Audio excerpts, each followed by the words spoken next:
terbuka, baru putus di tingkat pertama, kemudian ada banding dan mungkin ada kasasi sehingga belum inkrah. Jadi belum bisa kemudian si Paula disebut yang seperti itu. Pun kalau putusannya sudah inkrah di tingkat kasasi, itu juga nggak bisa disampaikan kepada umum, begitu. Makanya ini disebut sebagai offset.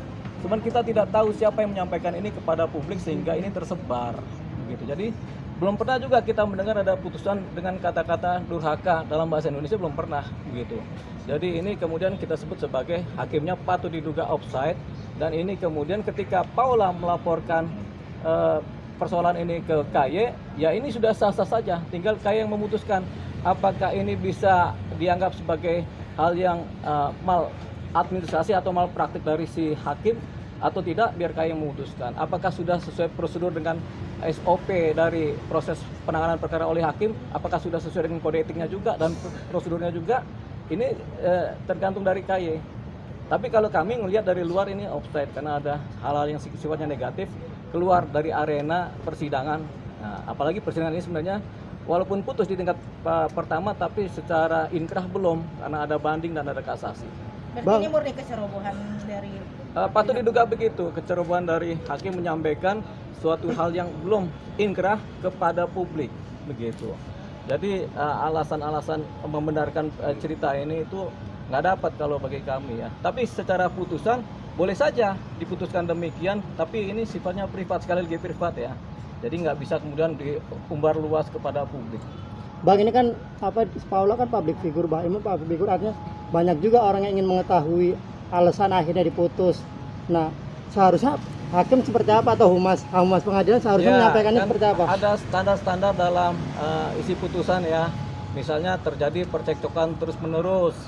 Salah satu pihak mungkin kemudian berpaling atau sudah tidak punya rasa. Itu kan bahasa-bahasa halus kan, atau tidak dinafkahi, atau kemudian karena sudah tidak serumah selama 6 bulan atau lebih. Nah itu biasanya bahasa-bahasa standar dalam perceraian, alasan-alasan standar dalam putusan perceraian gitu. Nah ini juga baru bisa disampaikan secara patut kepada publik ketika sudah inkrah. Persoalannya kan salah satu pihak mengajukan banding. Ketika salah satu pihak mengajukan banding kan berarti belum inkrah. Nah dalam posisi ini makanya tidak patut suatu putusan yang belum inkrah kemudian disebarluaskan sebagai suatu putusan yang kemudian semua orang harus tahu, dan kemudian isinya juga ada kata-kata yang memang negatif, pretensi negatif. Ini dampaknya bukan kepada si Paula saja, tapi pandangan publik kepada Paula dan juga anak. Ini anak kan nggak ngerti apa-apa, tahu-tahu dibilang ibunya durhaka. Nanti kalau anak berpandangan ini seperti maling kundang bagaimana? Nah itu tadi yang makanya kita bilang hakim tampaknya offside dalam hal ini. Bang, kalau putusan perceraian itu ini nggak sih Bang di websitenya Mahkamah Agung, Bang, putusannya Ya. Di-upload di website Mahkamah Agung nggak sih Bang kalau yang perceraian? Dulu di-upload, sekarang kita belum tahu ya. Tapi putusan ini walaupun di-upload di websitenya Mahkamah Agung juga ada yang ditutup, yaitu nama anak ditutup, terus apa persoalannya juga kadang-kadang ditutup. Jadi rata-rata nama anak ditutup. Jadi anak X misalnya, ada nama anak tapi ditutup. Itu kan nggak boleh. Makanya di website Mahkamah Agung juga nggak ada itu. Begitu. Seperti itu kira-kira. Bang, bisa nggak gaulannya melaporkan balik mantan suaminya Bang karena menyebarkan hasil putusan hakim itu sendiri Bang?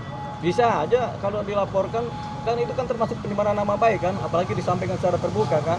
Apalagi putusannya belum inkrah. Sekali lagi yang menjadi dasar Paula bisa melaporkan si suaminya ini karena putusannya belum final, belum inkrah, artinya belum punya kekuatan hukum tetap. Jadi Paula bisa melaporkan suaminya, bisa aja dilaporkan. Hai, terima kasih sudah menonton. Jangan lupa subscribe, like, comment, and share.